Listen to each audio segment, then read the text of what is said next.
এই ফেনীর বাইরের থেকে ফেনীর দিকে যেসব স্বেচ্ছাসেবী যুবকরা আসতেছে উদ্ধারের উদ্দেশ্যে তাদের একটু কার্যকলাপ শুনেন ভাই। কোন আমরা কালকে সকাল পরে গাজীপুর থেকে আসছি এদের হেল্প করার জন্য। আমাদের স্পিড বোটটা ভেঙে গেছে ওই সদর হাসপাতালের পরে।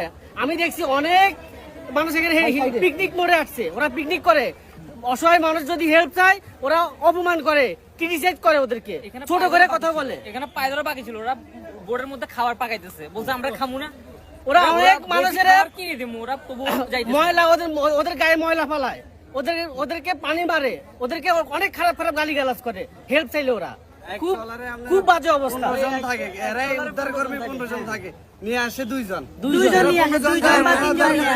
আমি দেখছি অনেক অনেক অসহায় মুরব্বী, অনেক অসহায় মুরব্বী 5 তলা থেকে 4 তলা থেকে হেল্প দেয়, আমাদের এক বোতল পানি দাও। ওরা বলছে না আপনার পানি দিব না, পানি আপনার জন্য না, এভাবে বলে। পানি এক বোতল পানি যে ওরা পানিও দিতে চায় না ওদেরকে, এভাবে ওরা ডাইরেক্ট সুজায় চলে যায়। উদ্ধার কর্মী খুব বাজে অবস্থা। 8 জন 9 জন যায় একসাথে, একটা ডলারে 8 জন যায়, 9 জন পরে 2 জন নিয়ে আয়।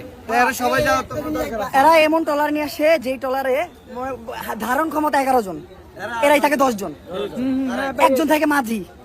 কারে উদ্ধার করে এটা জানতে চাই আমার মন। হ্যাঁ, কারে উদ্ধার করে দেখেন ভাই। সবার উদ্দেশ্যে বলতেছি না, সবার উদ্দেশ্যে বলতেছি না, এইটা নিয়ে বিরক্ত, ফেনীবাসীও বিরক্ত। এমনকি মাইকিং চলছে। দেন আমি গাজীপুর থেকে আসছি, আমার তখন কষ্ট লাগে যখন এখান দিয়ে মাইকিং দিয়ে কয় যে ঢাকার থেকে তারা আসছেন ভাই, আমরা ফেনীর মানুষ এত গরিব না, ওই আপনারা সাইডটা নিয়ে আইছেন, ওই 10 জনে একটা বোর্ডে শোতে আইতেছেন।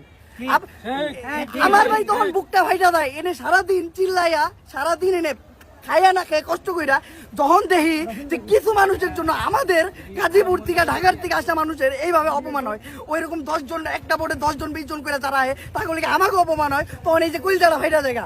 কারণ আমরা ঢাকার থেকে সারা রাত গাড়ি চালাই আইছি, বৃষ্টিতে ভিজা, তখন খালি খবর পাইছি সারা রাত গাড়ি চালাই আইসা কেমনে যে আমরা ভেনি পর্যন্ত আসছি আমরা নিজেরা জানি।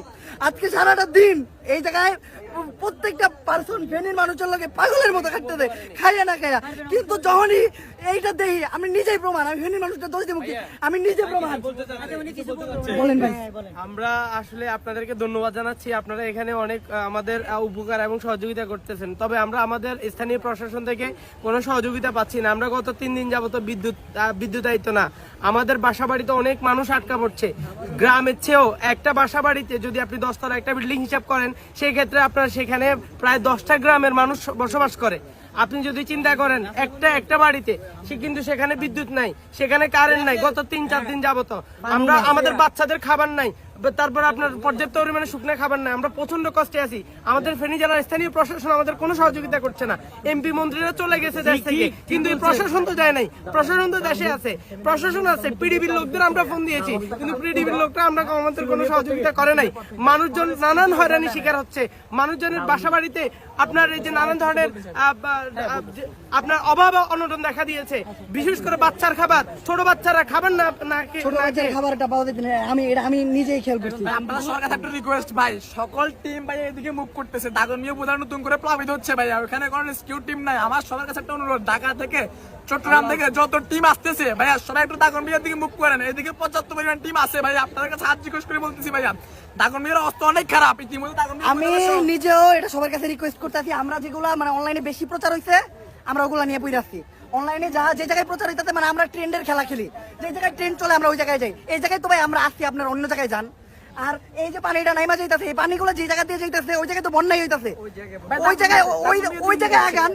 হ্যাঁ, আর এখন যারা আগাইবেন দয়া করে ওই যে বোট নিয়ে পিকনিক করতে নাই না ভাই, আপনি গুলো আমাকে অপমান হয়। হ্যাঁ, আমরা পারি না কানতে ভাই, হ্যাঁ আমরা পারি না খালি কানতে চিৎকার ভাইরা, দয়া কইরা আপনারা এইভাবে মুভ করে না। একটা বোট নিয়ে আসবেন, একজন থাকবেন আপনারা, একটা থাকবো মাঝি আর একটা থাকবে এলাকার লোক। যদি এমনি পারেন আসবেন, নয়তো ভাই দয়া করে বাসায় থেকে খবর দেন, আল্লাহর কাছে দোয়া করেন, এটাই অনেক।